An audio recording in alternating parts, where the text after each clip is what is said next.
Alan? No, he's just a member of the public. Oh, sorry, I thought you were a presenter. No, I've got someone else, my guys presenting. Okay. I'll tell you where to sit. Peter Simpson's Peterson. representing. Ah, okay, okay.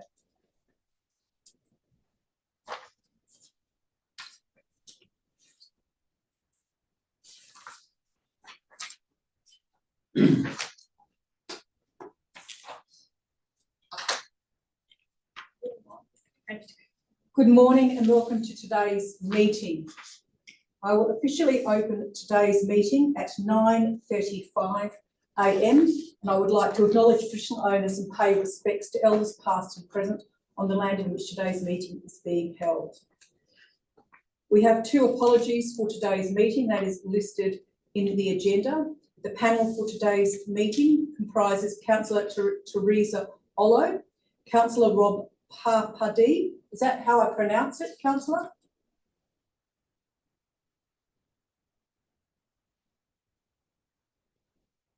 Thank you. To my right, I have Specialist Member Peter Lee. To my left, I have Deputy Presiding Member Ian Bircher. My name is Francesca Lafanti. There are no members on leave of absence. Minutes for this meeting will be available on the website. Members, can I have a show of hands if you have duly considered all matters before you on today's agenda? That is unanimous for the minute taker. Member, are there any disclosures of interest for today's agenda? That is nil for the minute taker. We have three presentations listed and we will now accordingly move immediately to item 3.1, dealing with the presentations in the order that they appear in the agenda. We will also then be going at the conclusion of the three presentations to questions from panel members. Following that, we will invite officers from the City of Stirling to make a comment, moving back to members for questions. Members, as is the case, you can always refer back to earlier presenters for any questions. At the conclusion of question time, we will move to the item, at which point debate will be retained only for panel members and discussion will occur at that point, moving on to finalising a determination on this matter. I will now move to presenter Aaron Dubrovs. I'm going to pronounce this possibly wrong. Dubrovs, could you pronounce that for me? I don't think I've got it right. No problem at all. Dobrovolsky. Thank you. I'm going to hand over to you if you'd like to give your presentation. Sure, thank you very much. I'll just share my screen. Yes. Okay. So I'd like to start with the privacy concerns around the development as they impact myself and my family directly. To set the scene, I've got two young children, very young. The entire frontage of my house is clear glass, and I do have a privacy wall at the front of my house, which is suitable to stop, passers-by or whatever from seeing into the house. So this would be the view from the driveway of number 3A. This is looking across the road towards numbers 2 and 2A. From my front deck, this is essentially what the view would be. So you can see that levels 2, 3, 4, and the balconies all have clear sight into my front yard.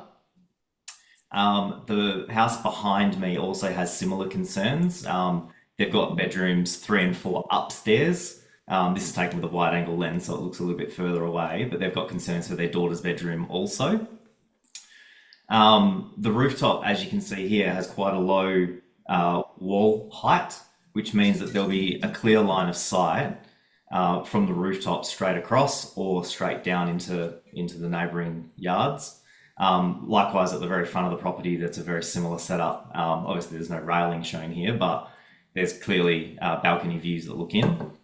The front of my house, as I mentioned, the left-hand side there is the master bedroom. What you're seeing in the middle is the hallway, the lounge room, and there's a view through into the office. And on the right-hand side is the kitchen. The bathroom is over to the right-hand side and the office at the back. So anyone that can get views past the wall will have full visibility inside my house. So if my kids are doing a nudie run from the bathroom on the right over to my daughter's bedroom past the hallway, everyone's going to have full visibility of that. A little bit closer view so you can kind of see quite a lot of visibility. That's the master bedroom as well, which obviously I'm not too thrilled about. So that's one issue I'd like to raise for comment. And then further to that is the traffic issues, which I don't believe that the traffic study or whatever was done was actually comprehensive enough or took into account real world situations. So I've got a short video to quickly go through. There's no audio, but I'd like to highlight, this is me sitting in my car, looking north on Odin Road to pull out onto Odin Road. So coming across here, you can see that there's a solid amount of time to pick a gap, identify a car and pick when you're going to pull out. And you've got loosely 11 seconds to basically get out before you get hit. However, once you park a car in the proposed parking area, you've probably got about 3 seconds to make a decision, or not even to make a decision, you've got 3 seconds to pull out. Now, this is providing that there's that parking bay on the street, but also because of the allowance of 0.8 cars per unit, there's going to be verge parking. I know the council don't think that's going to happen, or they might try and stop it, whatever. Sykes Avenue already fills up as it is, and people have parked in that position on the verge, which significantly blocks the view of traffic. Now, I've done some calculations based on 60 kilometres per hour, which is the speed limit on Odin Road. Essentially, you'd need to be able to accelerate at 5.5 metres a second to not get hit by a car. If you wanted to have a 1 second gap, you'd be accelerating at 8.3 metres a second. And an average car like a Toyota Corolla, its 0 to 100 kilometre an hour is 10.1 seconds. So its acceleration is 2.75, which means to get from 0 to 60 kilometres an hour, you need 6 seconds. Now, if you're in this situation, as is shown here, feel safe? No. Does that feel safe? Actually, no, you're going to get hit by a car. Oh, no, definitely going to get hit by a car. It's not a safe proposal to have cars parked on the verge of Odin Road for anyone trying to pull out of Sykes Avenue, especially then when you consider that the plans have a single driveway with a waiting bay to the right-hand side of the driver. So people pulling out of the development itself are going to face this exact same issue with a car trying to get into the parking. So as I mentioned here, at the moment, you've loosely got 3 seconds if you've got a Ferrari to get into the traffic. But in a real world situation, you probably need 6 to make it safe. And I don't think the traffic assessment has actually taken that into account. Now, I know that we said we didn't have time for Sally, so I'll cede her time while I still have a little. The shadowing on Sally's property, which is number 2A, has an extra 22 metres of overshadowing, which constitutes a total of 65 metres over the top of her rooftop. And that represents 21% of her property. Now, Sally and Wayne have solar panels on their house, they're paid for.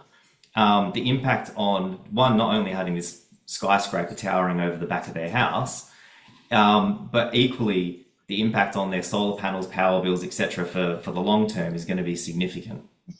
And that would be it for my time. Thank you for your presentation. We will go to the next presenter before we're going to questions. The next presenter is Mr. Peter Simpson. Thank you for the opportunity to present. I assume you can hear me. Yes. We represent Mr. and Mrs. London, who reside directly in the property to the north, and I think Mr. London's actually in the audience today. This is obviously one of the first developments in the area, therefore we need to carefully consider this in terms of how it sets a scene for future development. I've submitted a presentation, so I'm not proposing to go through the whole thing, but I just do want to identify a couple of specific matters as part of that. So in terms of the side setback, the LDP does provide for discretion to consider side setbacks. However, the LDP states that the maximum discretion is 20%. We're not sure why this is not identified in the RAR, given that the JDAP needs to make a decision based on this. In terms of the northern side setback, obviously there is discretion being sought. And we're not sure how the conclusion can be reached that the setbacks meet the objective, which was to provide sufficient space for trees and landscaped areas and protect the amenity of neighbouring properties by minimising visual intrusion and overshadowing. So based on that, there's obviously very minimal landscaping between the building and the properties to the north, and obviously there's visual intrusion based on building bulk and from visual privacy.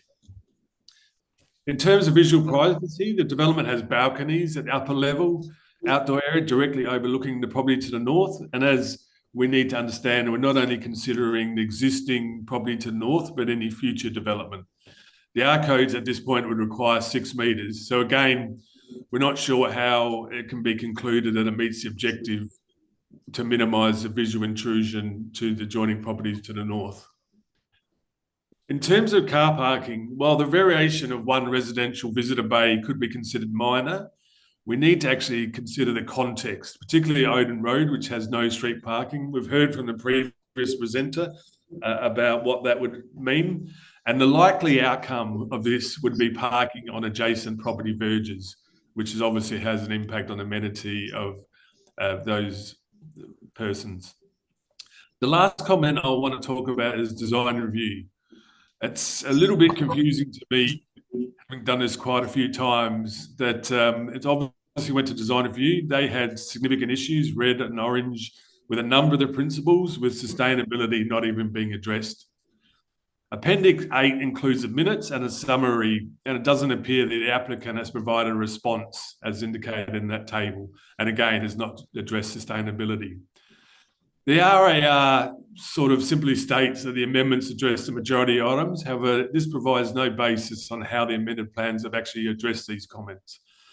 So the JDAP, in considering the application, obviously needs to take into account the 10 principles of SPP 7.0, and we're not sure how the JDAP can do that based on the information provided in the RAR.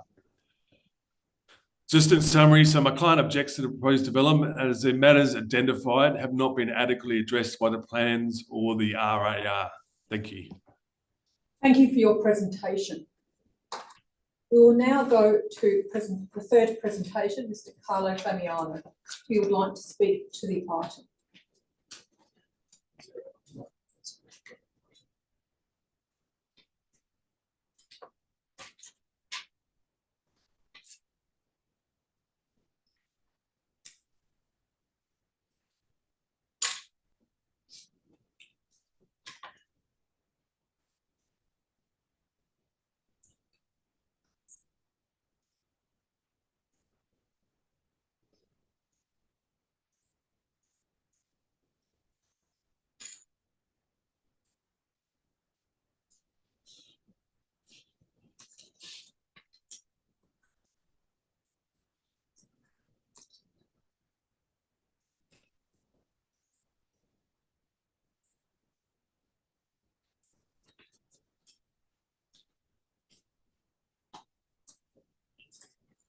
Oh, yeah. Okay. My name is Carlo Famiano. I'm speaking on behalf of the applicant and the landowner in regards to this development application which is being considered today, and thank you for the opportunity to speak. I also provided a presentation to the panel, and which I won't go through the whole lot. They have gone through it in their own time. Just want to go over the development itself and the process that we've gone through. Originally, this was 13 multiple dwellings. Through the assessment period, the process and the public advertising process, we did a number of changes to reduce the size of the development. And one of those things was reducing the number of units down to 12 instead of 13. As you'll know, this is within the Stirling city centre area. It's within the Inner Loop precinct. These types of developments are encouraged, with multiple dwellings being a permitted use, and the height limit within the LDP is 4 stories, so we're reflecting that planning framework. But going back to the number of units, density-wise, we comply with the visions and the requirements of the LDP. So that was one of the changes we did, was reduce the number of units. And we did that so that we can tighten up the building a little bit and get some articulation to the side boundaries and have varying setbacks. Unfortunately, we have an irregular shaped block, so if it was a perfectly rectangular block, the variations to the setbacks wouldn't be as great. The other thing that we did as part of the amended plans was reduce the overall building height.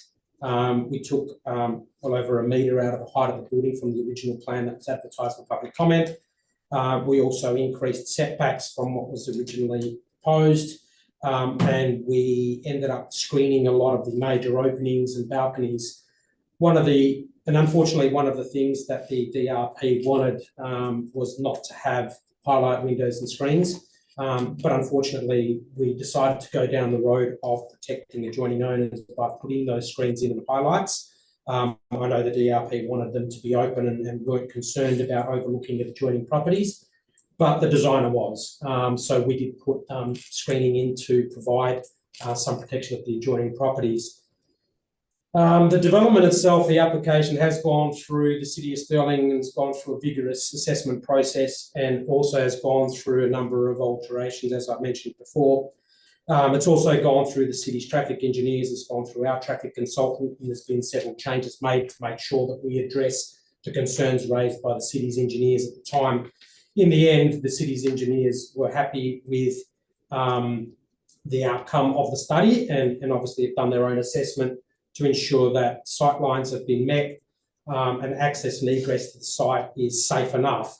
I do recognise what one of the presenters have said. I'm not sure if that car that was located in the verge is in the correct position, but neither or less, the city's engineers have gone through this and would have had a look at all the sight lines and movements along Odin Road. The original plan did actually have street parking. It actually had embayments along Odin Road. One of the things that the LDP does allow is on-street parking. We did originally have that in place that reflected the LDP and other developments within the Innaloo or Stirling City Centre area. But through the city's assessment and their engineers, they decided that they didn't want those, so we took them out. So we have done what we've been asked to do by the city and glad and happy to do that. In regards to the comments from the DRP, we have addressed a lot of the comments. Obviously, the DRP is an advisory panel.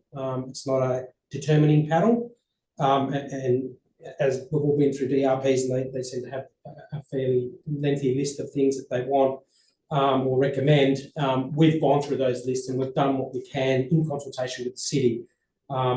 As I mentioned, things like privacy, we couldn't follow the DRP's recommendation on that.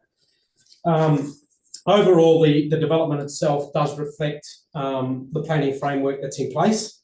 We are within a city centre area. These types of developments are encouraged and is obviously the vision for the Stirling City Centre.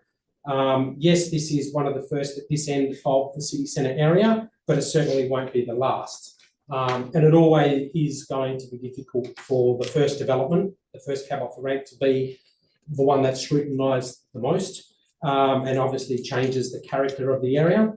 And when we look at the character of the area, we're looking at an area that was built probably late 60s, early 70s. That area, that character is changing. And obviously the path forward is what the city centre, the vision of the city centre is. So this development is reflective of the vision for the Stirling City Centre.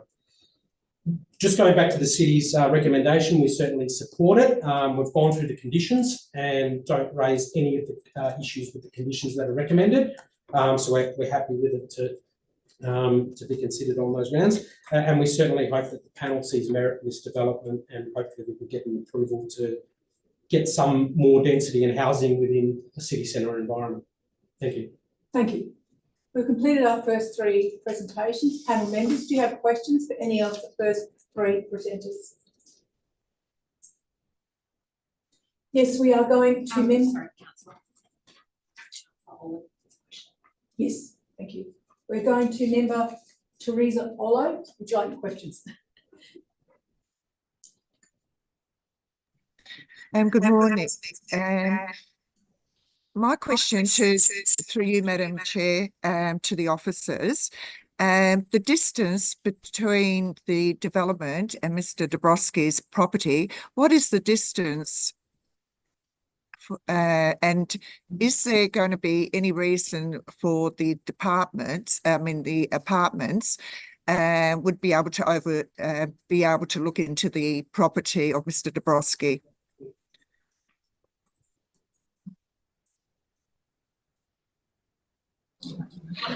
Through the chair, thank you for the question. The distance from the subject site to Mr. Dabrowski's property is approximately 40 metres.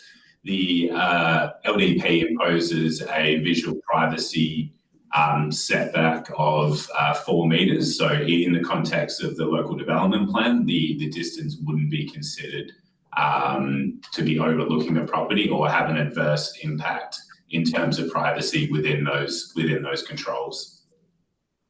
Thank you. Thank you. Do you have a further question, member? Yes. Thank you, Madam Chair.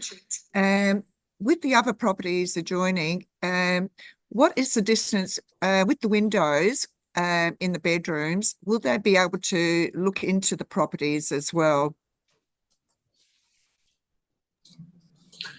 Through the chair, thank you for the question. Similar to the previous responses, a 4 metre setback required for major openings to habitable rooms or balconies as per the LDP. So the development has either provided for a 4 metre setback or has screened or is screened to 1.6 metres to ensure there's no adverse overlooking. Thank you. Thank you. Member, do you have any further questions before I ask? Just one more, please, regarding these parking.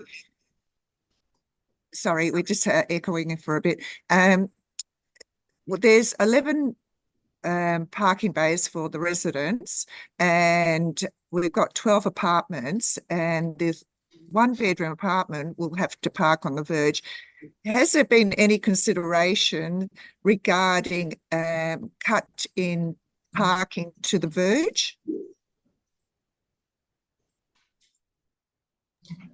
Through the chair, thank you for the question. As per the residential design codes, the 11 bays required for residents, there's 11 bays required for residents, which has been provided. The application seeks variation in regards to the visitor bays with 2 provided and 3 required as per the acceptable outcomes. Considerations regarding reduction of visitor bays are permitted as per the apartment codes and take into account the site's proximity to public transport, its location within an activity centre. So in this instance, the reduction is considered appropriate as the site is in close proximity to a bus stop, Stirling train station and high frequency public transport, and is within an activity centre. It is noted in regards to the verge car parking, it is an expectation, I suppose, as per the LDP that can be provided where possible. In this instance, it was unable to be accommodated due to the road diverging from 1 lane to 2, and also the intention to retain the 2 street trees. So in this instance, only 1 verge bay could be accommodated. Thank you. Any further members have any questions at this juncture? Yes, we are going to member Robert Papade. Thank you. Yes, that's right. It's just Mr.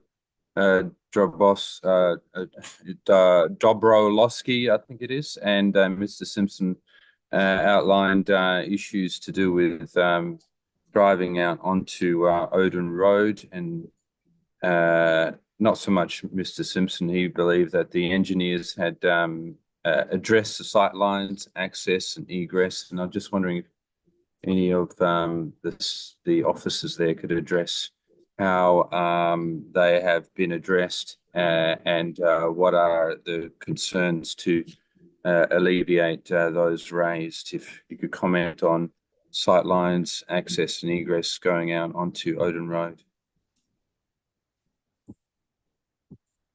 Through the chair, thank you for the question. The design of the verge bay has been allowed to allow vehicles to enter the street in forward gear rather than reversing out. That, I suppose, from the development ensures that they're not reversing onto a higher category road. The design of the driveway was also, driveway and crossover was designed to allow for a vehicle to wait in the driveway while another vehicle could exit. So that ensures that there's, I guess, sufficient room for two bays to pass one another. In relation to the comments regarding, I guess, the vehicle safety, the information provided showed a car parking bay parking, I guess, inconsistent with how it would be parallel as per the plans, which would allow for greater visibility. The development included a transport impact assessment, which has been reviewed by the city's engineering team, and there's no concerns regarding traffic safety. Thank you. Yes, we have a further question. Member, would you like to continue speaking? Just to follow up on that, so on the video shown by Mr. Dobrowski, is the vehicle there parked illegally there, and is it planned in the future for vehicles to be able to park in such a fashion or in that location? Thank you for the question. The vehicle shown in the video was perpendicular, and I guess would provide for a greater obstruction. The development plans include a bay parallel to the street, which allows it to enter in forward gear, and the obstruction would be lesser. But as discussed, the plans have been reviewed by the city, and there's no issues in terms of traffic safety. Thank you. Any further questions at this juncture?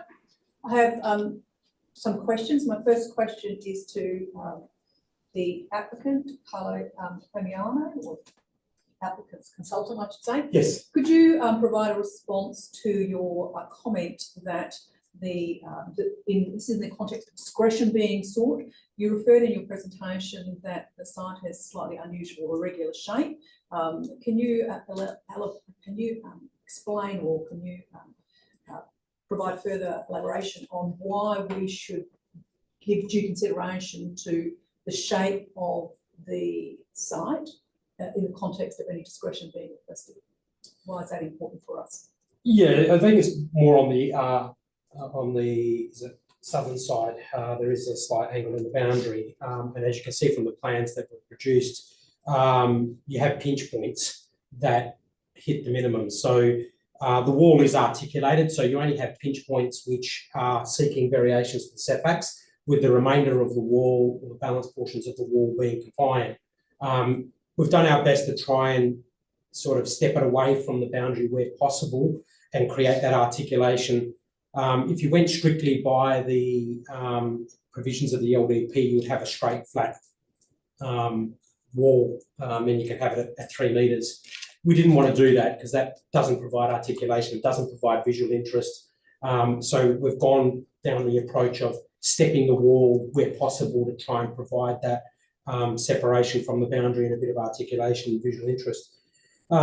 So, you know, we've dealt with the fact that there is a bit of an irregular shape of the block. It's not perfect, and we're trying to get straight walls in there, but we're trying to step it at the same time to try and avoid too much massing when looking at it from the south. And that was probably our biggest area of concern, because on the north side you do have a driveway to a good building development, so it's not as bad.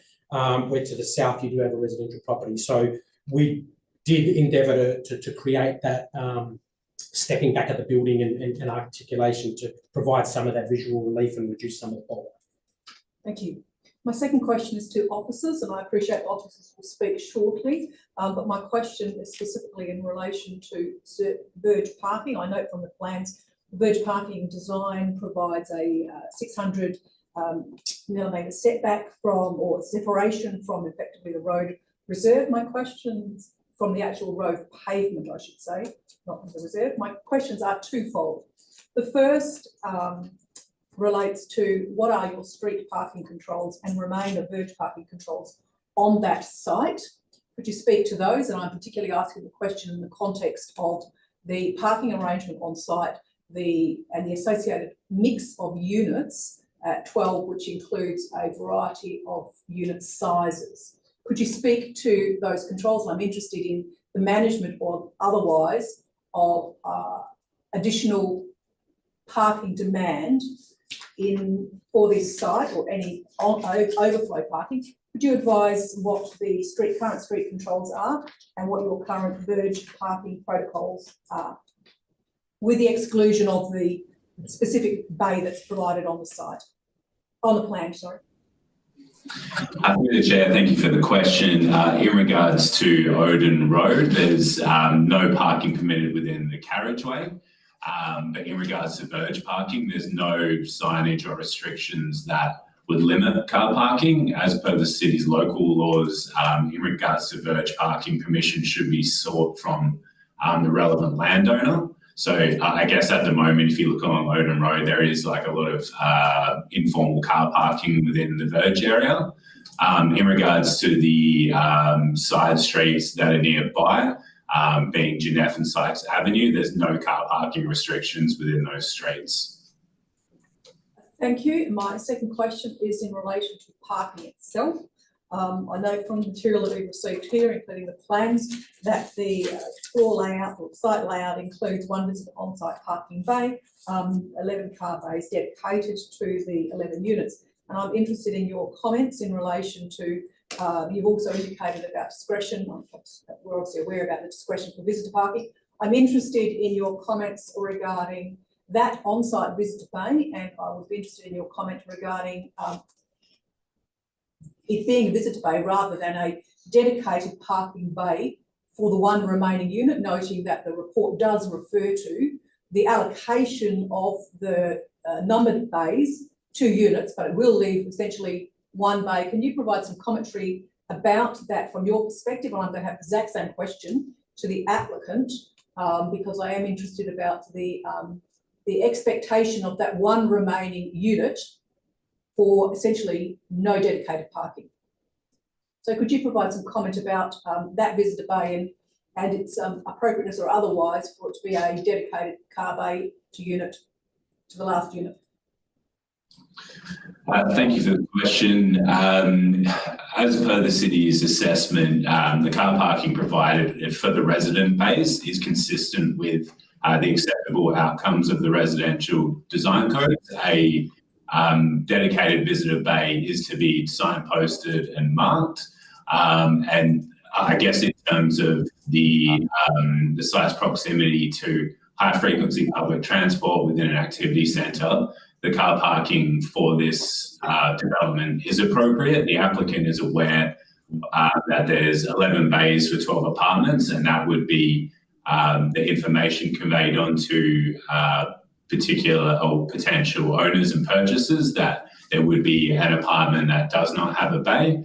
From the city's condition setting or recommended condition setting, the allocation of car parking and a parking management plan would also mitigate that being used or dedicated to a particular resident.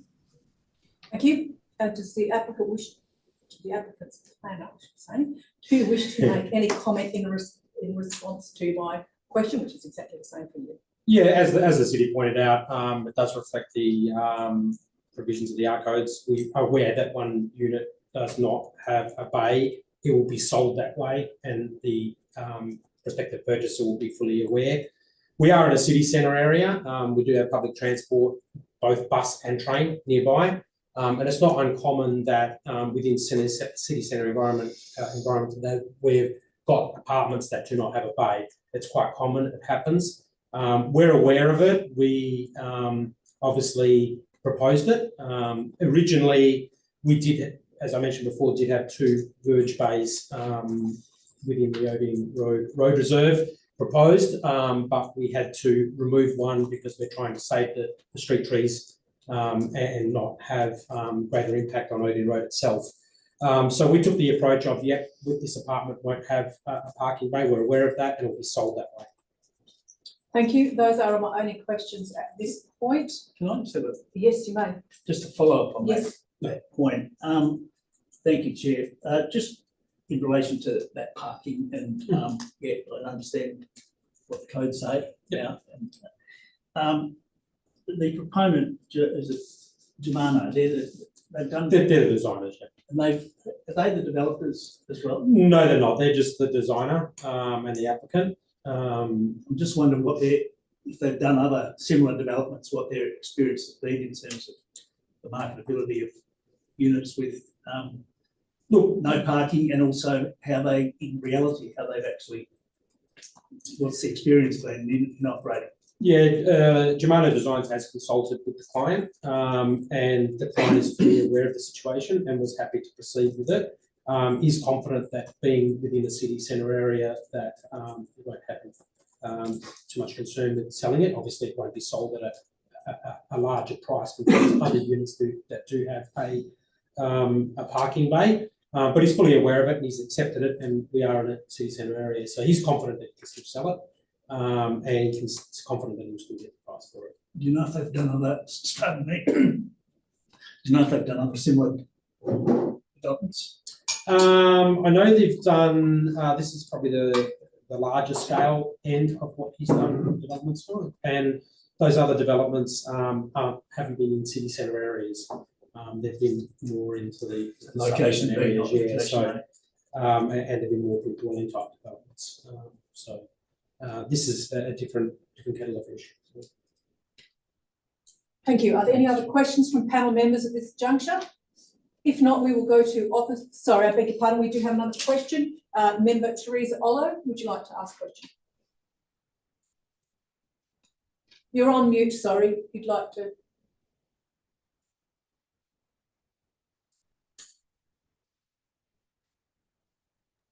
Sorry, through you, Madam Chair, to the developer. We're all talking about the parking bays, and I do have a big concern about it. And is there any way that we can rectify it to add another parking bay? Because my concern is the overflow in the streets with the traffic, and then the residents will most likely start complaining with extra traffic on their streets. So can the design be looked in a different way with the parking for the residents and the visitors bay? Yep, thank you for the question.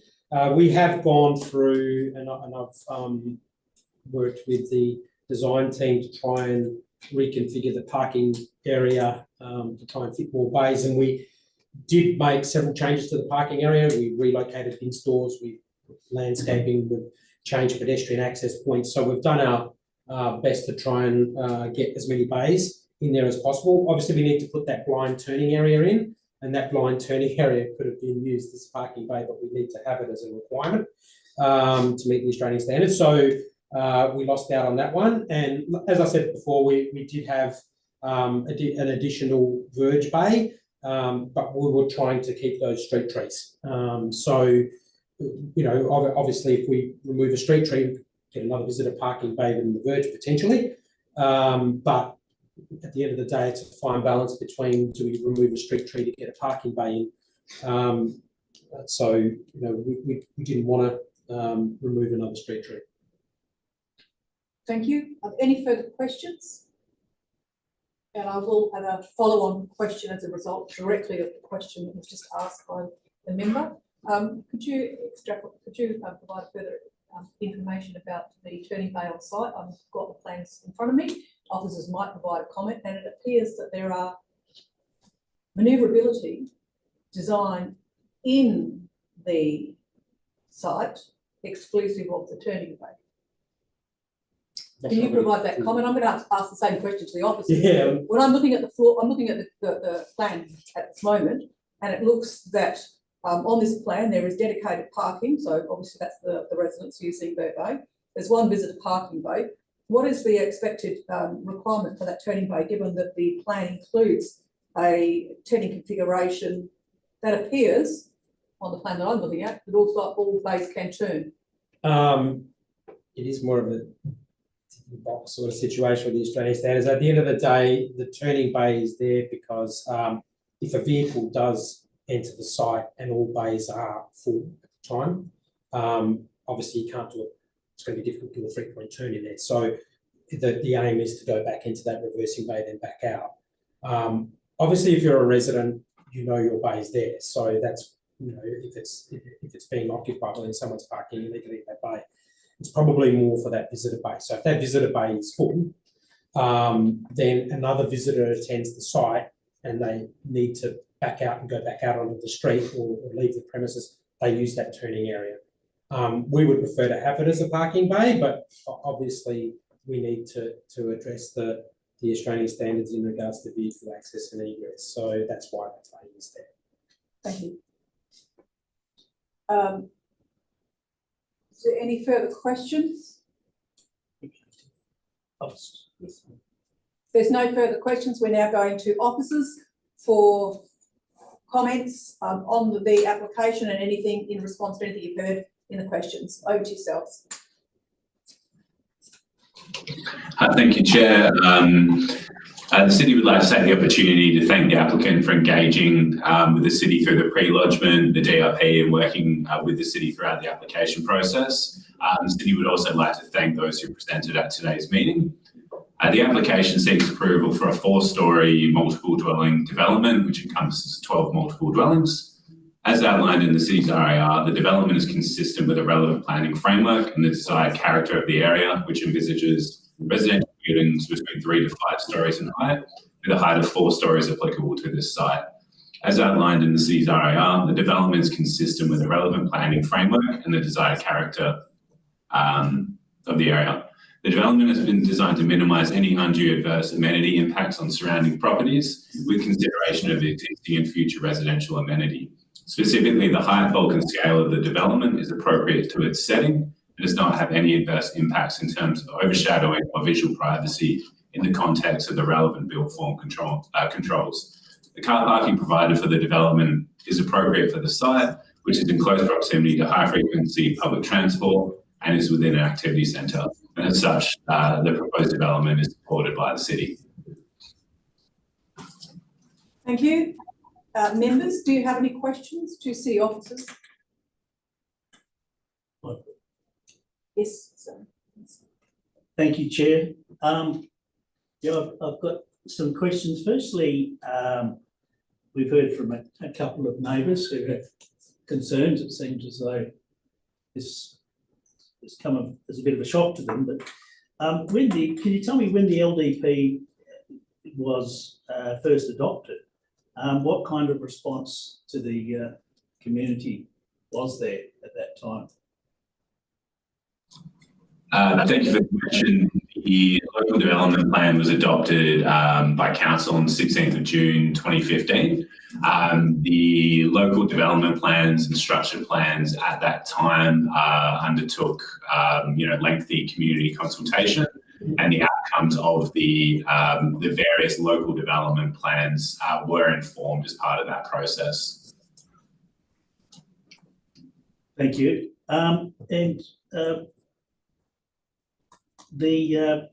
The lot shape, it's I think this is a classic example of trying to get infill development and putting it over an established lot pattern. This lot actually has an unusually wide frontage, which maybe helps a bit. Do you know if that's typical of the area? Thank you for the question. I guess the lot configuration is generally consistent, and size and I guess width is somewhat consistent with other lots in the area. I guess some of the pinch points, as I think the applicant was discussing, do relate to the irregular lot boundary, but also the location of street trees, and that to an extent has informed some of the design. So I think the points that you've raised with some of the variations sought do relate somewhat to the irregular lot shape. And if I can get back to the LDP and the desired future character, and I appreciate that your reviewed town planning scheme hasn't been advertised, and so it's not something to be given serious consideration. But my reading, this development, by my calculation, is equivalent to R160. The LPS 4, by my reading of the note you have, it reduces that to R80, and in some cases R60 in the area, which is half the current regime, if you like. So was that a conscious decision to, or has there been a conscious decision to perhaps review the desired future character of the area and perhaps bring it down in scale a little bit, density at least, which can relate to scale?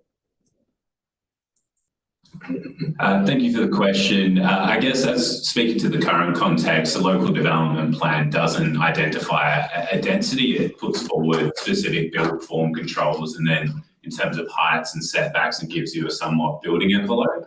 The part of, I guess, in part of the city's LPS 4 process is, I guess, reviewing densities across the city and looking at where those new densities may be appropriate. But as the local planning scheme 4 hasn't undergone advertising at this point, I guess there's still.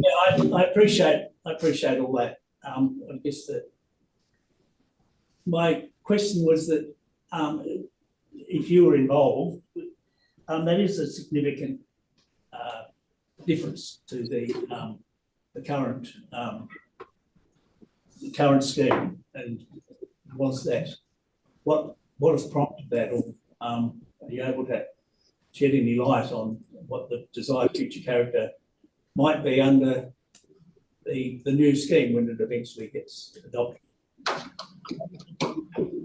Just, I guess, building further on that, I guess the change to R60 and R80 allows for heights between 3 to 4 stories. So in looking at that, the heights would be somewhat consistent with what the local development plan allows in terms of those build form controls. So I guess from that end, it's not inconsistent with what is currently permitted. Generally, in working with our schemes team, the new densities have been looked at in terms of what the development potential was previously and tried to align those as closely. So from that end, the potential rezoning isn't inconsistent with what's currently envisaged for the area as per the LDP, if that answers your question.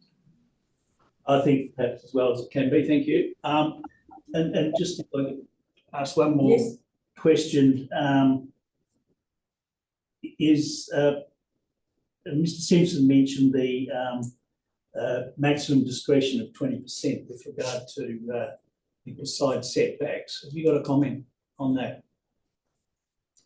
Thank you for the question. Yeah, sorry, in regards to the setback provisions, as a due regard document, the LDP provision can be varied and cannot prescribe compliance. I guess in noting the conversation about the age of the document, it's something that the city is reviewing, but in practice, an LDP can't prescribe compliance and is a discretionary document.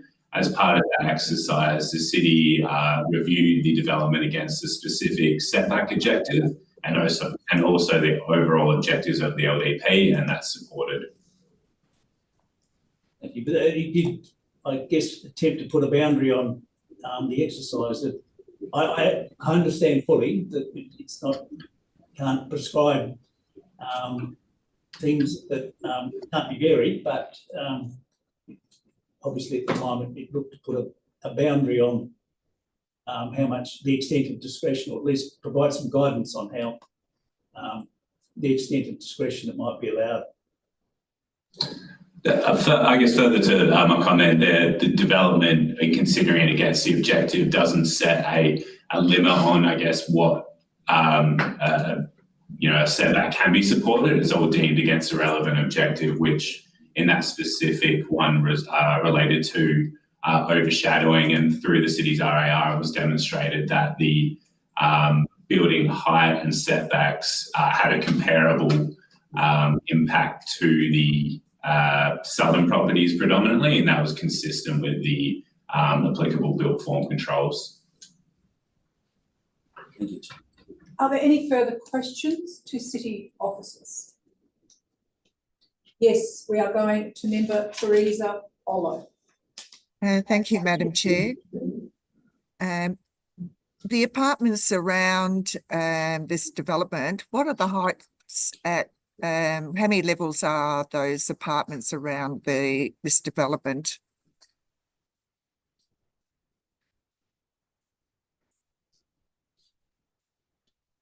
So thank you for the question. In regards to the local development plan, it sets heights between 3 and 5, and the heights of the surrounding area, are 4 to 3. So there's similar development potential on those lots as well. Yes, any further questions at this juncture? Yeah. Yes, would you like As well, one of the concerns were the vegetation, the buffers against the fencing. Are they to be considered in this application, because there's nothing showing on the application that the buffers are there? Through the chair, thank you for the question. The LDP outlines where landscaping is required for the development, and that's within a 2 metre strip. 6 metre setback, and then with a 2 metre landscaping strip along the rear boundary with 1.5 metres to the side. So the development generally satisfies that requirement, which has the landscaping located towards the rear. So there's no specific requirement for it to be provided along the entire length of the side boundaries. The development was able to accommodate further landscaping to the southern boundary. And that's just due to obviously the driveway location being to the north to allow for the retention of the street trees. Thank you. Are there any further questions from panel members at this? Sorry, right. Yes, continue. Thank you, Chair. Just in relation to overlooking, and I appreciate that 4 metres is the prescribed setback distance. I would probably argue that that means anything 4 metres or beyond doesn't create adverse overlooking. Well, it will create overlooking, there's no doubt about that. But I just want, in relation to the balconies and the communal open space area, I couldn't quite judge exactly how high the balustrades were. In some of the plans I've seen, it's like open style balustrading. Can you advise on how high that is and how visually permeable it is, and whether that, notwithstanding the LDP requirements, whether there was consideration given to extending it to 1.6, which is the usual sort of screen height for overlooking. I appreciate it's not required by the LDP. It's just something. Thank you for the question. I guess, yeah, in noting the comments, the 4 metre setback as per the LDP dictates the visual privacy setbacks. If the panel were of a view to require or provide additional screening, the city wouldn't have an objection to that. I guess it would just be developed by the framework and how appropriate providing that screening would be in the context of the local development plan. So there was no discussion on that when you talked to the applicant, looking at the overall development and the overall discretion involved. Perhaps if I can Mr. Firmiano as well. To that conversation, I guess, yeah, the question in that, has the development satisfied the relevant setbacks? It's not something the city can, I guess, require of the applicant. If it was to be a option that the DAP wanted to pursue, we've got no objection to that. Yeah, thank you. Yeah, obviously moving on from the city, those balconies and the rooftop deck, they're obviously being compliant. As I mentioned before, the DRP suggested not having highlight windows to some of the rooms. We didn't go down that road, and to assist with providing some level of privacy over for the adjoining owners, we did put the highlight windows or the obscure glazing up to 1.6. That was contrary to what the DRP wanted us to do. They didn't want that. So we sort of took an approach of, yes, the bits that were compliant, we were letting go because they complied with the planning framework, which is our guide. But those other windows that weren't compliant, that the DRP did not want us to put highlights in, we decided, no, we're not listening to that. We're going to go down the approach of providing some screening. So we took an approach both ways. So the ones that were compliant left, and the ones that weren't, we decided to deal with. Any further questions from panel members at this point? There are no further questions. We move back to the agenda. There is a recommendation at the beginning of the agenda. Is there a mover for the recommendation as it reads in the agenda? Sorry, it is moved, Member Peter Lee. Is there a seconder for the recommendation as it reads in the agenda?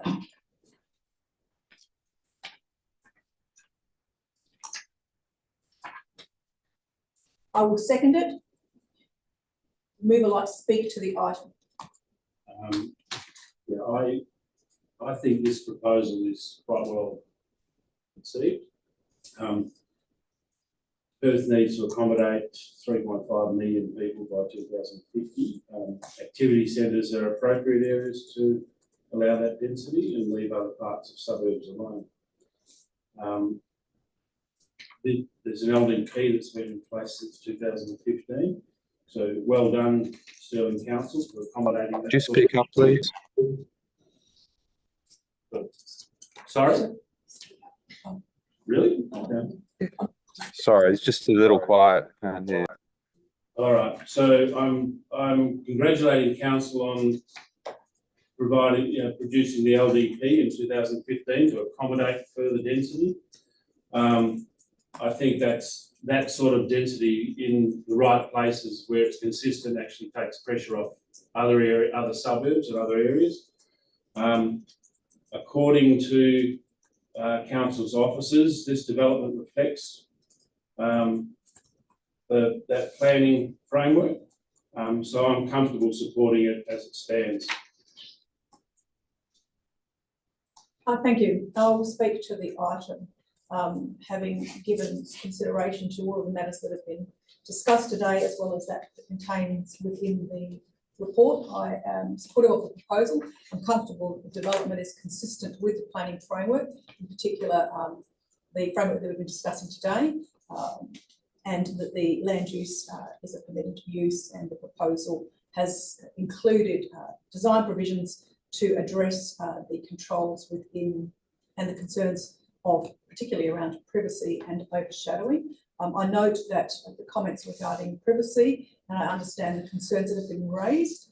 I would note that in terms of privacy, whilst there is views that are able to be achieved from any upper level building to a distance, the R codes, or the planning framework, I should say, sets in some parameters in terms of how to manage overlooking, and it doesn't essentially create an absolute in relation to overlooking. It tries to balance the provisions of overlooking for both new development and existing development. And in this particular case, whilst I understand the concerns from the neighbour, the information that we have provided in relation to the distances and the provisions, I'm comfortable that it's appropriate in the context of those provisions.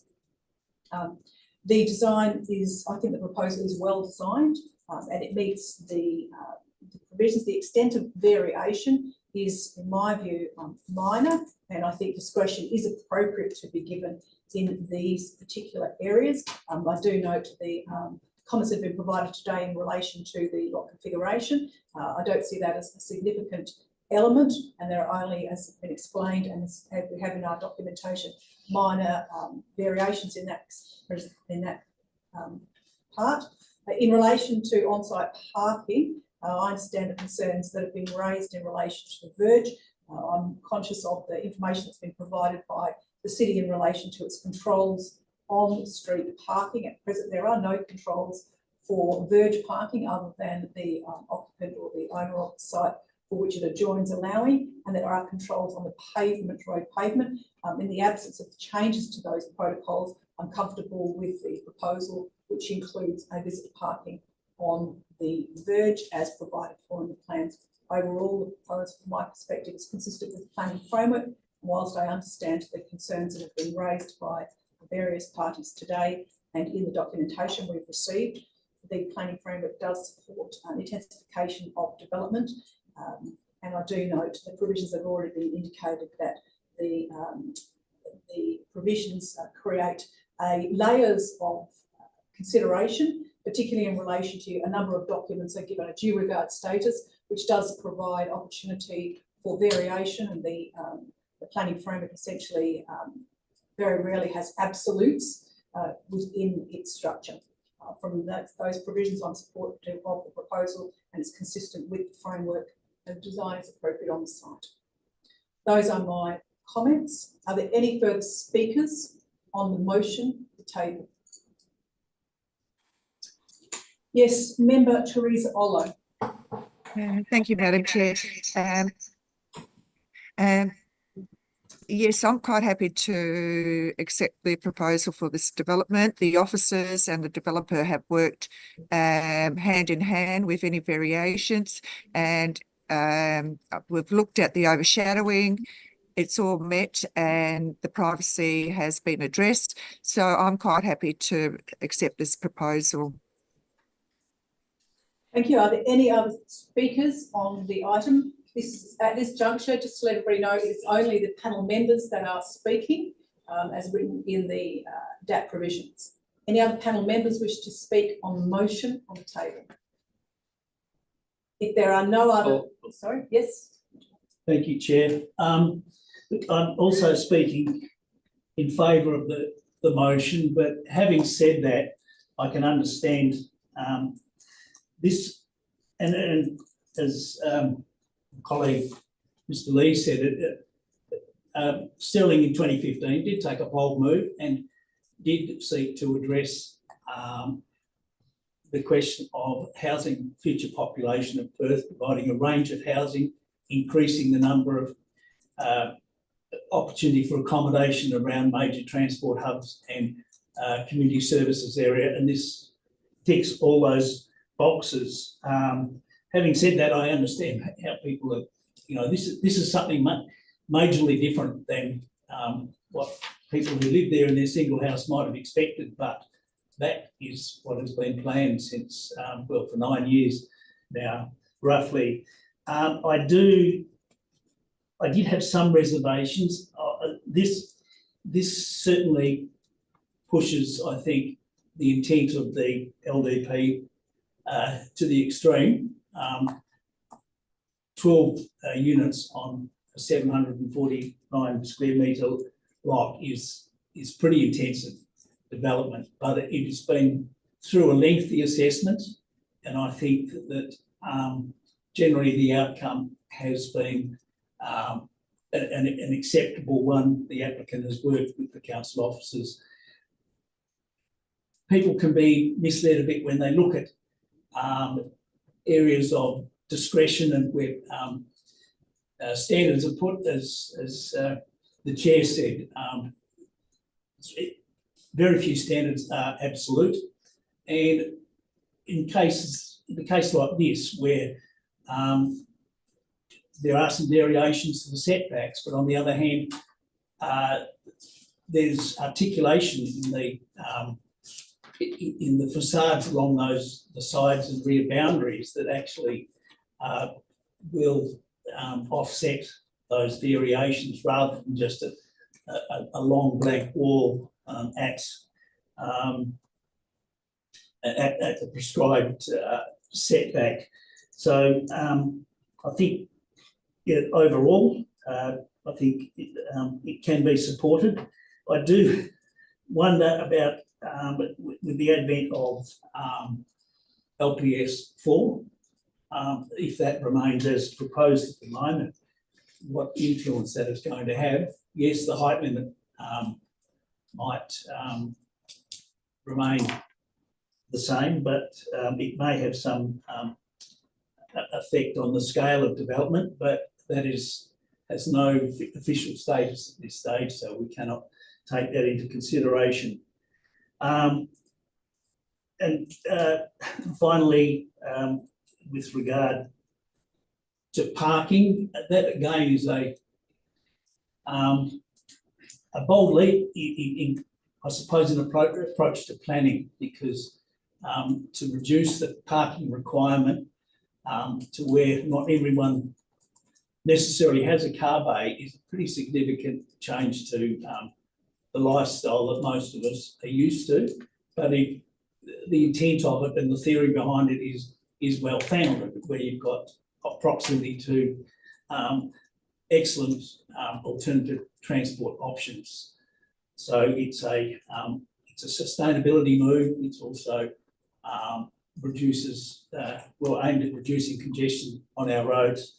And just in relation to parking, I think there's little doubt that if needed, the residents will come to an arrangement amongst themselves, and that turning bay will be occupied by somebody. And I don't think that will become a compliance issue with the council if it'll be amongst the residents as to how they deal with that. So yeah, I'm supporting the recommendation. I did wonder about a condition that maybe at least with the balustrading for the balconies and the communal area, that they be at least solid, so that at least when perhaps if people are sitting down, they can't look directly down onto the adjoining properties. It's a small concession. I appreciate that whilst it might comply with the RDP, I think if you look at the overall context of things and the scale of the development, it might be something that could be supported. So I'll if I can, Chair, propose an additional condition that the is balustrading the right word, Mr. Lee? Balcony balustrades and the communal area, that they be solid to provide some measure of screening. For the minute taker, it is amendment 1 that is being moved. It is to an additional condition that balcony, balustrade, and communal area balustrades be provided. Sorry, that doesn't include the front ones, does it? No, just the side ones. Yeah, side. Specific, yeah. Specific. So side and rear. It's more sort of Area. more vertical. Balcony, just the front balustrades, you and want to communal see. area. Which doesn't apply. Yeah, thank you. Balustrading. Yeah, for side And so I've got here additional condition, just for the minute taker. This is a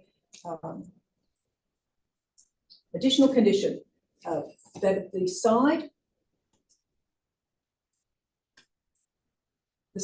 and rear balcony and communal area balustrade be solid. And you're not talking about any change to height. No.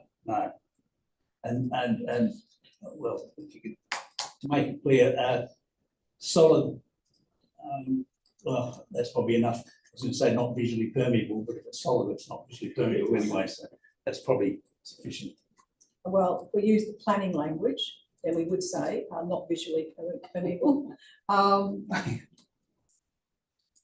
So for the minute taker, what the amendment is being requested is Amendment 1, additional condition which reads that the side and rear balcony and communal area balustrade be solid, and in brackets, not visually permeable. Is that what you are moving? Thank you, Chair. If I could have a nod from the administration that's clear as to applying that condition. They're on mute. You're on mute. Thank you. Yeah, no issues from the city. Thank you. Thank you. Is there a seconder for this condition, this additional condition? It is seconded, Member Teresa Olo. Would the seconder like to, sorry, would you like to continue speaking to the motion? Would the seconder like to speak to the amendment? There's nothing further, sorry, there's nothing further to say. I agree with the panel to go ahead with the solid,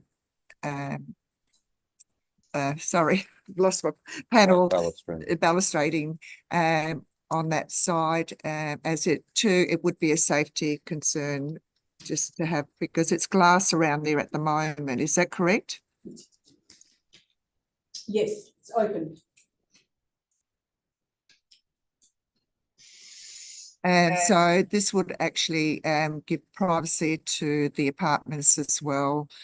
That would be a good concern, you know, a bit of a concern for the residents, where people could be looking into their balcony. So yes, I'm quite happy with a solid panel. Are there any other speakers on the amendment? Through the chair, sorry, just further to that, is there a discussion regarding prescribing a height, just so the city is aware of? No. It's as submitted. Okay, sure. Thank you. So does the mover, is there any other speakers on the amendment?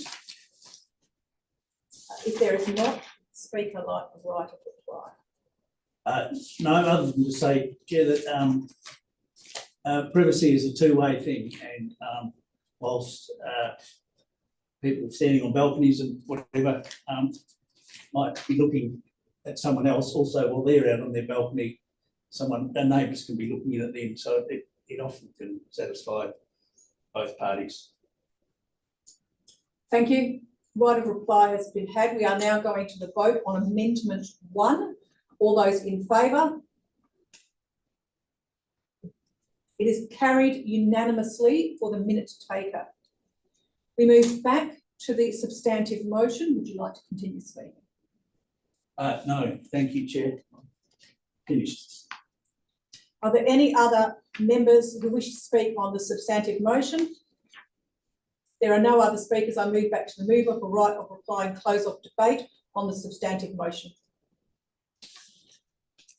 So I just want to make the point that 12 units on this site is 12 backyards that don't need to be filled in with development, or about a hectare on the periphery of the city.